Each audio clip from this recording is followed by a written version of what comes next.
Hey everyone, it's great to be back. I decided to film another makeup look for my growing channel.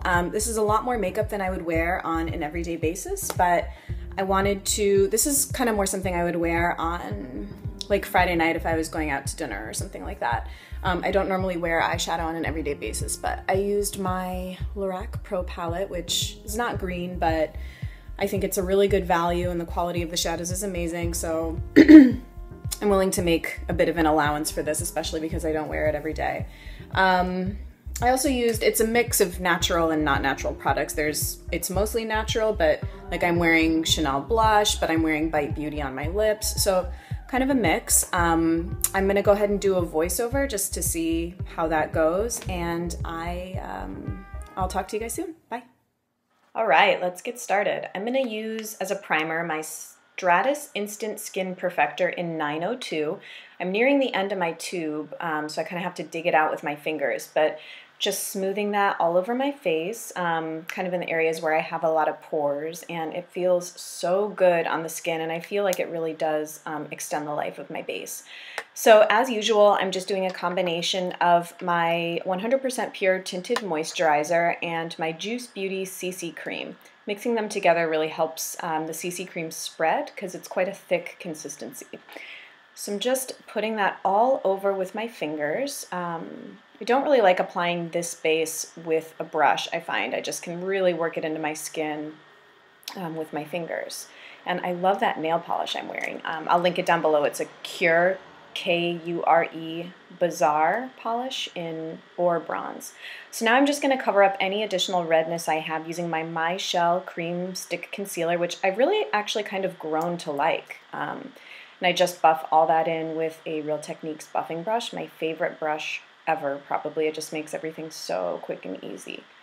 And I like this kind of having a little bit of a lighter CC cream base and then spot concealing as I need it, as opposed to a heavier foundation. And then I'm just going to add a little Jous Beauty Organic Concealer in Ivory under my eyes for brightening. This doesn't give a whole lot of coverage. I'm still on the quest for sort of an all-natural, organic, high coverage under eye concealer because I feel like my bags have gotten bad lately.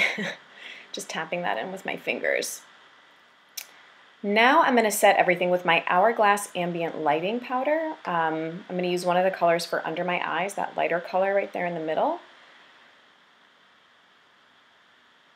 Just kind of tapping, sweeping that in. Love this stuff. I think it's really beautiful and luxurious. And then that one right there, I'll link all the names of the products down below because I don't know them off the top of my head. So just kind of an all-over dusting of that to set everything in place. So now I'm going to do bronzer. This is one of my favorite parts of my routine. I love the combination of the Studio 78 bronzer and the MAC 187 stippling brush. It just applies exactly the right amount of product. Although, you know what I'm finding? What looks like a lot of makeup to me really does not look like a lot of makeup on camera. I don't know if it's just the quality of the video that my iPhone does or what, but I don't know. Maybe I really need to slap it on for it to show up better on camera, but this is just kind of what I would do a little more than I might do for an everyday bronze. So now I'm going to do my cheeks. I'm going to do two different products. I'm going to start with, I actually have a blog post on this. This is an Ilia Beauty Tinted Lip Conditioner in Blossom Lady, kind of as a cream base blush. And then I'm going to apply a powder blush over it. For a little added pop of color. This is Chanel's, I think it was limited edition blush in Turbulent. It's like a super hot, cool toned bubblegum pink. And I love, love, love, love, love, love, love this blush. It's gorgeous. Again, it looked like I was putting so much on, but it doesn't really show up that well on camera. Now I'm going to move on to my brows, I think is what I'm going to do. Yeah.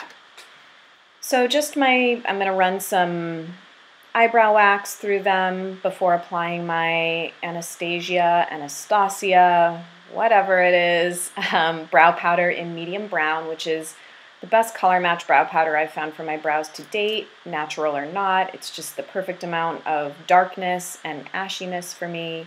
And sorry that it's obscuring the view a little bit. I really need to get that mirror close to do my brows. They look really different when one is done and the other is not. So just combing that through, and I'm going to do the other one quickly. Just fill those suckers in. It makes such a big difference. Even though I hate doing it, it just makes all the difference in the world. So just combing those through. Now I think we're going to move on to the eyes. Yeah. I don't really have very many all-natural eyeshadows. Oh, I'm going to start with the primer. Actually, this is the Lorac eye primer. I don't remember the name of it. It came with my Pro palette. It's okay. It's not the best. The Urban Decay Primer Potion is probably the best conventional eye primer I've used. And I think after I run out of this Lorac one, I'm going to go for the Bare Minerals one, which I saw Oksana talk about in one of her recent videos. So it seemed like a good compromise green conventional product. So I'm going to do, I actually don't often do shimmery colors all over my lids, but for the sake of the video and trying to wear a little bit more makeup than I normally would, I decided to go for that. It's all still quite neutral, but it is a shimmer color all over the lid. And again, I'll link the name of the shadow I used down below. It actually looks, I really liked the way it was looking all over the lid. And this Real Techniques brush made applying it really super easy. So just doing that all over the lid, and then I'm going to take some neutral colors using a MAC 217 in the crease. I kind of do a combo of those three right there. They're just kind of all, the top row of the Lorac Pro palette is all matte. If you have the palette, then obviously you would know that, but it's all shimmers on the bottom and all mattes on the top. I do find that there's quite a bit of, I don't know if it means they're powdery or just kind of loose, but there's a lot of fallout, so you really have to, not on the face necessarily, but when you pick up the shadow from the palette, you really have to kind of tap it out. And yeah, so I'm just trying to define my crease a little bit naturally. Just doing a lot of blending. And again, I'm kind of bummed that it doesn't really look like very much on camera, but I was really liking the way it was turning out. And I use a little bit of the darker two browns in my crease. And I was like, oh man, I need to blend a little more. This is just a Sephora blending brush, which I'm not a huge fan of. It's a little bit rough, and I kind of want to invest in the Sigma E40, I think is the blending brush that everybody uses. I just need a super soft blending brush that I can just go to town with those windshield wiper motions.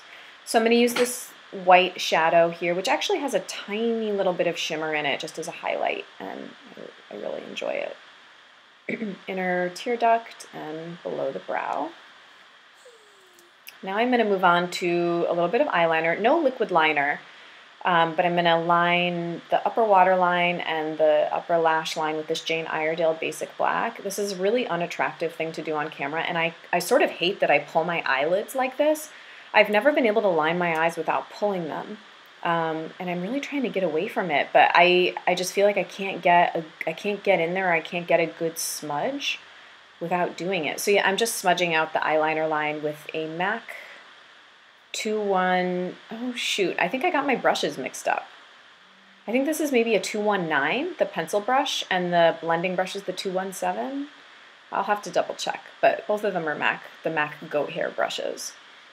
So just blended that under the lower lash line too, cleaning it up a little bit. Now I'm going to curl those lashes. This is my very old Shu Uemura eyelash curler. And I do something a little different than most people. I use different hands to curl my eyelashes. So I use my left hand to curl my left lash and my right hand to curl my right lash. For some reason, I feel like it gives me a more even curl than using the same hand on both lashes. It's something I've been doing for a long time. Using a mix of two different mascaras. This is the Flower, I think it's Drew Barrymore's line that you get at Walmart, the Flower mascara. And I got this from this recommendation from a No More Dirty Looks shocker morning routine from an esthetician who founded a line of products, Bija Body, that I really love. And she recommended that mascara. And it's okay. It's not as defining in volume. I don't know how I feel about it yet. And I'm just going over it with my Almay Get Up and Grow, which I find is a really great volumizing and kind of defining mascara. So I think I'm going to move on to lips now. So I'm using a Honeybee Gardens lip liner. I think this is in Zen, and I learned about this from Holistic Habits. She really enjoyed this lip liner and Honeybee Gardens lip liners in general. So just defining my lips, giving them a little bit of shape. And then I'm gonna use a Bite Beauty. I know, I turned up the tube and smushed one end of it. I was really bummed. But I'm gonna use the other end in Musk. This is a double-ended Bite Beauty lipstick I just got from Sephora. One end is Musk and one end is Lychee. And this, to me, is a dupe for NARS Dolce Vita. So I love that lipstick. Now I'm just gonna do a little bit of highlighting with RMS Beauty Living Luminizer and a Real Techniques contour brush on all the usual places, and give me that glow. And then that's gonna be the finished look.